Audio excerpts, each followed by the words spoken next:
Matapos muling manalo ang pamilya Duterte sa Davao, suportado ni Vice President Sara Duterte ang panukalang batas na tutuldok sa political dynasty sa Pilipinas. Yan ay kahit pa isa siyang miyembro ng maimpluwensyang angkan sa Mindanao. Ayon kay VP Sara, kaya niya raw isulat ang anti-dynasty bill, lalo't bahagi siya nito. Nang tanungin naman kung ilang miyembro ng isang dinastiya ang papayagang makaupo. Iginiit naman niya na wala pa siyang ideya dahil hindi pa niya naisusulat pero game na game daw siya. Bunsod ng halalan, lumobo sa 6 ang Duterte sa pwestong pamahalaan mula sa 4 lamang bago ang eleksyon.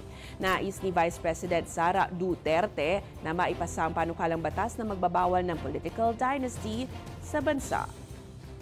Hindi automatic yon na parang tipong pag-anak, asawa, kapatid, pamangkin, automatic na. Absent a law, that is the most that we can do as voters. Question the capacity and the competence of the candidate.